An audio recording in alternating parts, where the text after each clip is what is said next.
Claudia, welcome to the show. Thank you. Thank you for having me. So we have this little tradition where we ask the question for the people who don't know who you are. Who the hell is Cláudia Robson and what is the value that you add to the world? Oh, wow. Okay. So I am a photographer. I own my own little business. I mostly do wedding photography. I dabble in a lot of other photography too. The value I bring to the world, in a nutshell, I am able to freeze moments in time for people to look back on later and to cherish and treasure forever. So funny, before we went live, you're like, I'm so nervous, and then you rattle out an answer like that, like a professional. Okay, so is and was photography just innate in you? What got you to a point of gravitating toward the camera? So I don't think I was an arty child. In primary school, I didn't gravitate towards art and the arty subjects. Towards the end of high school, I started to pick up that I was interested in creative things. I still didn't take art though, so I did like Latin and science and all the sciencey subjects. After school, I then did a BCom, which was also not anything remotely creative. And I was the girl when we went out who always had the little pocket camera and would document all the moments and be in people's faces all the time. So I definitely then noticed I enjoyed photography, but I didn't think it would be something I would make money from or pursue one day or anything. I then studied a graphic design degree, and I had a photography module in that degree, and that was my favorite part of the degree. That was my happy place. I rented a camera because those cameras are super expensive. Played with it, and then I still wasn't doing it for a living. I started working as a graphic designer, which is what I studied. That job then basically became redundant during COVID. And then I had my photography on the side, which I just did as basically for fun. I shot a few of my friends, captured a few moments, and then I thought, well, maybe I can make something of this. And then that was about a year and a half ago, and since then it's... So you started in COVID, basically? Basically. I properly started in COVID. Yeah. I was trying to figure out how I was going to do this. I started working with other photographers and shot weddings with them to try and get some experience of how to photograph weddings, because that's a whole nother world. So I shot with them for free. I just basically learned the ways they took a bride and groom through a wedding day. Yes. Which was really, really valuable. Another thing during COVID was I started to connect with a lot of photographers online. So in America, in England, all over the world, we hopped onto this platform called Clubhouse. I don't know if you've heard of it. And just connected with a whole bunch of photographers there, learned a lot of things there. And then once weddings were able to happen again, I slowly started shooting them. Yes. Yeah. See, I found it fascinating for that exact reason when we were getting briefed a little bit about what you did. So many people we had and still have on the show, it's more because they had their business before COVID and then they started. And I thought the refreshing side would be the other way around, right? It goes to show that it's not all doom and gloom. It might be very difficult right now, but there's something in you can always start. And you know, it's something interesting that you spoke about there. You use the language of not doing art as a kid, but gravitating towards this. Because I myself am a creative, but I don't think I don't resonate with art per se directly. Yeah. I think that art is one form of creativity. So it's fascinating. You can see that creativity could be quite diverse. So tell me about the last 18 months. How has it been? The good and the bad. Okay. So in the beginning, like I was saying, I didn't really know what I was doing. Once I started to shoot a few of my friends, then I started getting some interest on actually like people wanting me to come and shoot some moments for them, family sessions in their home, some couple sessions, engagement sessions. So that started to pick up. I then started to meet a lot of people at the weddings I was shooting. I would meet some of the bridesmaids, groomsmen, who would then get married and would ask me to be their photographer. It started to pick up nicely. With all of the weddings being postponed though, all of the vendors and venues are super booked up and backed up. So a lot of the weddings are now happening during the week. So I started to shoot during the week and on the weekend. So that became quite intense. And then obviously as the different levels of lockdown have gone along, the weddings have been postponed and rescheduled and postponed and rescheduled. So that's been quite tough. The one thing that I found really difficult with owning my own business is that it's quite a lonely venture. I'm always alone. I don't have anyone to bounce ideas off of. I don't have a colleague. I don't have a sounding board, for the decisions I make. And I'm doing everything myself. I'm doing the marketing myself. I'm doing the work myself. I'm doing the editing myself. I'm doing the finances myself. So that's been the hard part for me. Yeah. But I'm just so amazed. I'm quite an introvert at heart, and the photography has really forced me to interact with so many new people every week. So I'm really enjoying that part of it. I meet new people every week.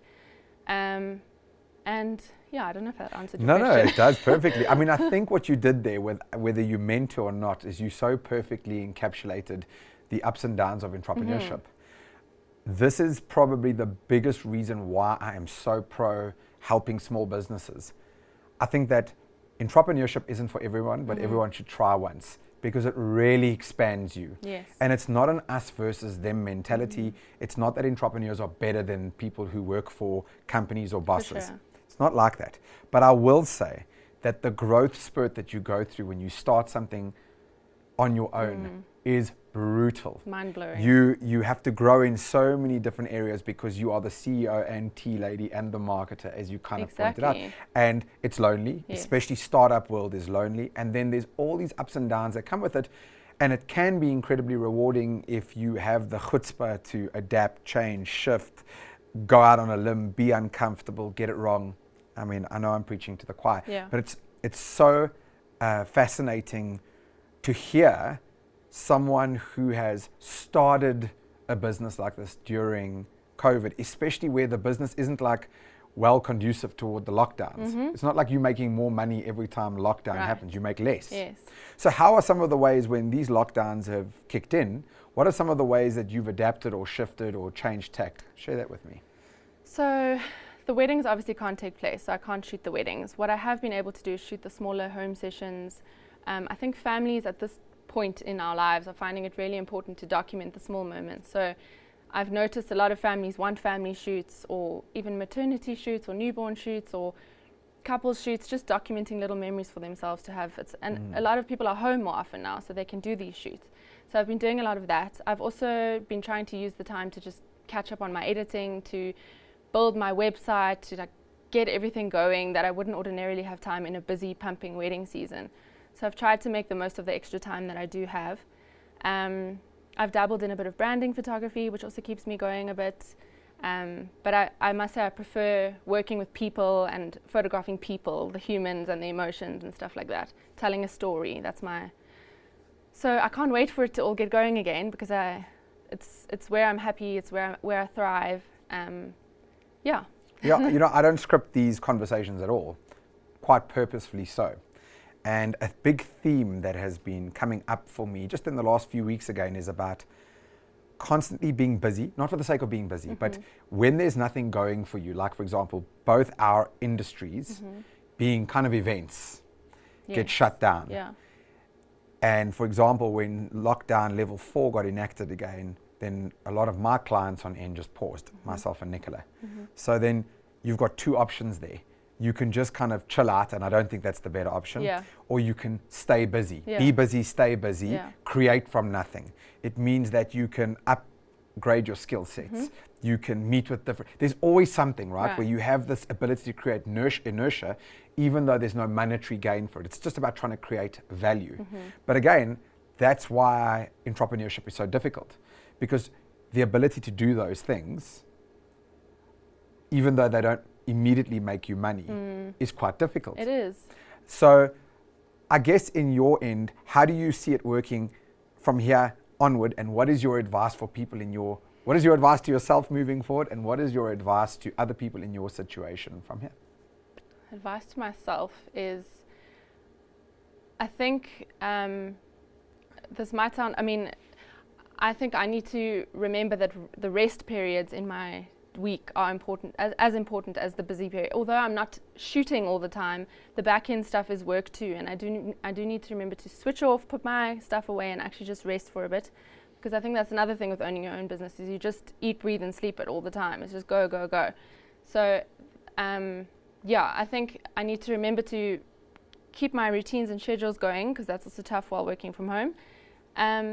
but photography specific or photographer specific, I would encourage people to just network, create community, go second shoot for shooters who are looking for an assistant photographer. That's honestly the best way to immerse yourself into the wedding industry if you're looking to get into the wedding photography industry. And to just push yourself, like you were saying, and you'll discover so many things about yourself. You'll discover little hidden talents that you didn't know, or little hidden passions that you didn't know you had before. Yeah. One of my favorite parts of the Small Business Showcase, besides trying to shine a spotlight on these businesses, is watching people learn new things about themselves and meeting these new people who are all going through similar things in different ways. And I'd never met you before today, but I thought the angle of you starting your business in COVID was fascinating.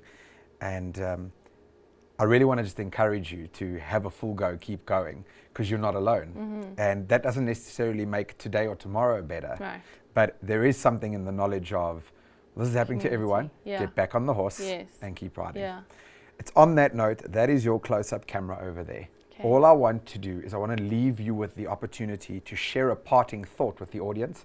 It can be anything, and then let people know in the same breath how they can get hold of you.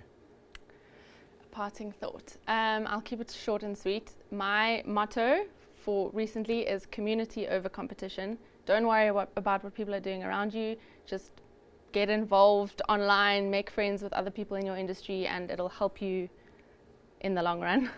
And you can get hold of me on my website, which is claudiatakesphotos.com, or on Instagram, which is where I'm most active, Claudia Takes Photos. And yeah, that's it. I don't know how you feel right now. You said you were nervous before, but I think you absolutely nailed it. Amazing, thank you. Thanks for that. Thank you so much for being on the show today. Thank you for having me. It's really awesome to get a fresh perspective like yours, and well played for starting something during COVID. I think that's epic. Thanks. And until next time. Awesome, until next time.